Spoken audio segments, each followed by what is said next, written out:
बड़ी कार्रवाई को अंजाम दिया जा रहा है। योगी ने साफ सीधे तौर पर ऑर्डर दे दिया है कि नो लाउडस्पीकर को लेकर उत्तर प्रदेश में एक बहुत बड़ी कार्रवाई को अंजाम दिया जा रहा है, जिसमें कन्नौज, पीलीभीत, गोरखपुर ये शहर शामिल हैं। जौनपुर में सार्वजनिक स्थानों से लाउडस्पीकर हटा दिए गए हैं। ज्यादा आवाज वाले लाउडस्पीकर जो थे उन पर पाबंदी लगाई गई है और साउंड बॉक्स, छोटे साउंड बॉक्स भी लगाए गए हैं वॉल्यूम कंट्रोल करने के लिए। गोरखपुर में लाउडस्पीकर की आवाज की जांच की गई है। बड़े लाउडस्पीकर हटाकर छोटे साउंड बॉक्स लगवा दिए गए हैं। कन्नौज में भी मंदिर मस्जिद से लाउडस्पीकर उतरवा दिए गए हैं। बिना परमिशन के ये लाउडस्पीकर चल रहे थे। मस्जिदों पर बड़े बड़े लाउडस्पीकर चल रहे थे, उन्हें भी उतरवाने का जो काम है वो योगी सरकार के द्वारा किया गया है, जो बिना परमिशन के लाउडस्पीकर चल रहे थे।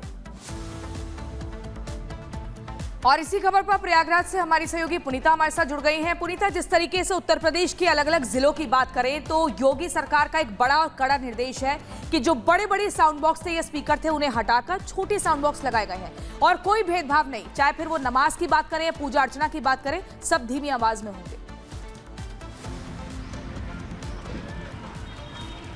बिल्कुल प्रियंका, देखिए 2005 में ध्वनि प्रदूषण को लेकर सुप्रीम कोर्ट ने जो तल्ख टिप्पणी की थी और सुप्रीम कोर्ट जिस तरीके से नाराजगी जताई गई थी, उसका पालन अब एक बार फिर से उत्तर प्रदेश की जो सरकार है वो करती हुई नजर आ रही है। और कल जिस तरीके से उत्तर प्रदेश के कई जिलों में लाउड स्पीकर उतारो अभियान चलाया गया, इसके तहत ये देखा गया कि अब तक जो है 133 लाउड स्पीकर जो है उतारे गए हैं। इसके अलावा अगर सिर्फ लखनऊ की बात करें तो कल दिन भर लखनऊ की सड़कों पर हलचल इसलिए देखने को मिला क्योंकि उत्तर प्रदेश सरकार जो है लगातार देखिए पुलिस अधिकारियों को ये निर्देशित कर रही है कि जहां पर भी अवैध तरीके से लाउडस्पीकर चलाए जा रहे हैं, आप वहां पर कार्रवाई कीजिए। और कल यही तस्वीर लखनऊ में देखने को मिली, जहां पर आला अधिकारी सड़कों पर उतरे, लोगों से संवाद स्थापित किया गया, उनको समझाया गया, बताया गया कि नियम बनाए गए हैं, आप उन नियमों के तहत आप लाउडस्पीकर चला सकते हैं, नहीं तो कार्रवाई की जाएगी। लखनऊ की बात करें तो 10 लाउडस्पीकर जो है धार्मिक स्थलों से उतारे गए। इसके अलावा आपको ये बता दें कि 45 ऐसे लाउडस्पीकर थे जिनकी जो ध्वनि है वो कम करवाई गई थी। यानी कि कुल मिलाकर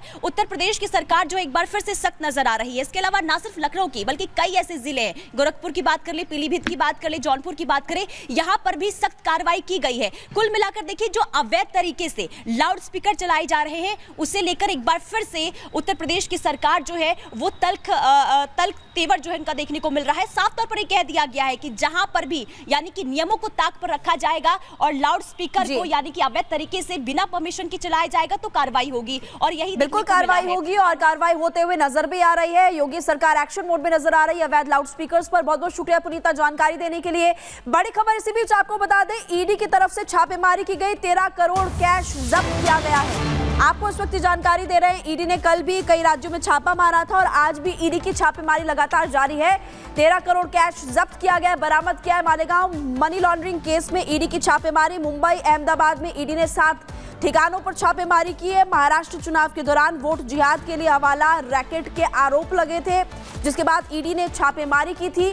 मालेगांव में 13.5 करोड़ रुपए कैश जब्त किया गया। अब देखिए तस्वीर आपको दिखा रहे हैं, भारी मात्रा में कैश यहां पर बरामद किया गया है। मोनिका, भारी मात्रा में कैश बरामद किया गया है और ये तस्वीर जरा देखिए किस तरीके से नोटों की गड्डियां आपको यहां पर नजर आ रही हैं। महाराष्ट्र चुनाव में ये मुद्दा बहुत गंभीरता के साथ उठाया गया था। इससे पहले भी इस तरह की तस्वीर सामने आई थी महाराष्ट्र से। और अब ये देखिए ईडी ने जब बड़ी कार्रवाई को अंजाम दिया तो 13 करोड़ रुपए कैश बरामद हुए, जिसकी तस्वीर आपकी टीवी स्क्रीन पर है कि किस तरीके से नोटों के ये बंडल रखे हुए थे। जब कार्रवाई को अंजाम दिया गया, छापा मारा गया और छापेमार कार्रवाई में ये देखिए किस तरीके से नोटों के जो बंडल हैं वो बरामद होते हैं। और जब इनकी गिनती की जाती है तो इनकी गिनती के लिए बकायदा मशीनें मंगवानी पड़ती हैं, क्योंकि एक नहीं, दो नहीं, बल्कि 13 करोड़ रुपए कैश यहां पर बरामद हुआ है। ईडी लगातार जगह जगह छापेमार कार्रवाई को अंजाम दे रही है।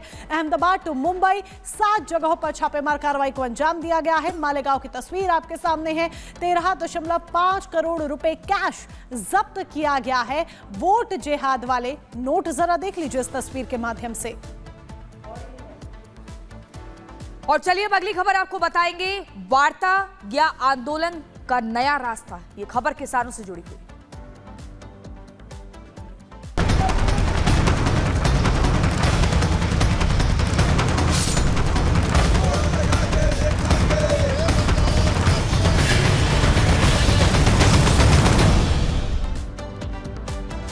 बड़ी खबर आपको बता रहे हैं, सरकारी किसान आज दिल्ली कूच नहीं करेंगे। केंद्र सरकार से बातचीत के लिए तैयार हुए हैं किसान संगठन। किसान संगठनों ने 24 घंटे के लिए दिल्ली कूच टाल दिया है। बड़ी खबर आपको बता रहे हैं, इसलिए बार बार हम कह रहे हैं कि वार्ता या फिर आंदोलन का ही नया रास्ता, क्योंकि बातचीत करके ही किसी समस्या का समाधान हो सकता है, हल हो सकता है। ऐसे में आपको बता दें, पंजाब के कई किसान संगठन अपनी मांगों को लेकर दिल्ली आना चाहते हैं, लेकिन दिल्ली में धरना प्रदर्शन की इजाजत नहीं है और बातचीत का समय मिल चुका है।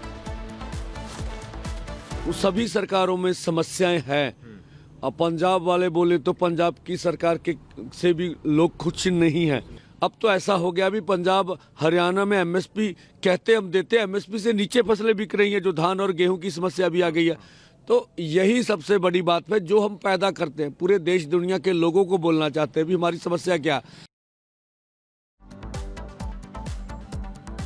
तो क्या वार्ता से निकलेगा रास्ता, ये इसीलिए सवाल किया जा रहा है क्योंकि जो किसान हैं पंजाब के, वो दरअसल दिल्ली कूच करना चाहते हैं। और जब वो दिल्ली कूच कर रहे थे, बीते दिन भी देखिए शंभू बॉर्डर की तरफ से, तब किस तरीके से लाठीचार्ज किया जाता है, उन्हें वहां से हटाया जाता है और उसके बाद वार्ता की बात निकलकर सामने आती है। तारीख दे दी गई है, लेकिन देखना होगा कि क्या ये तारीख समाधान लेकर आती है, वार्ता से रास्ता निकलता है या फिर किसान इसी तरह से सड़कों पर नजर आते हैं। रिपोर्ट देखिए।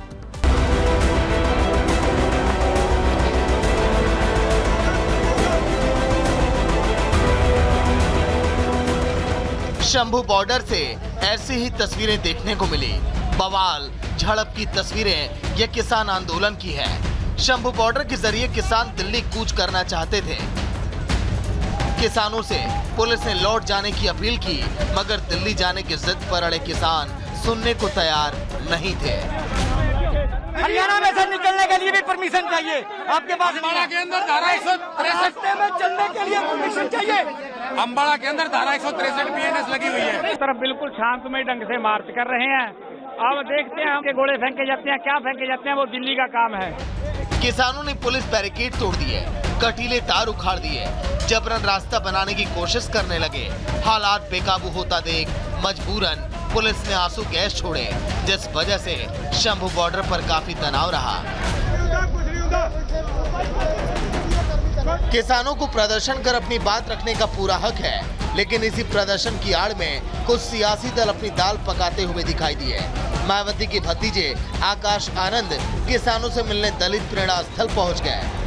सरकार को समझना चाहिए कि किसान के मुद्दे काफी महत्वपूर्ण हैं, किसान से बात करनी चाहिए और इस बार झूठे दिलासे नहीं देने चाहिए। बात सुननी चाहिए, गवर्नमेंट को बात करनी चाहिए।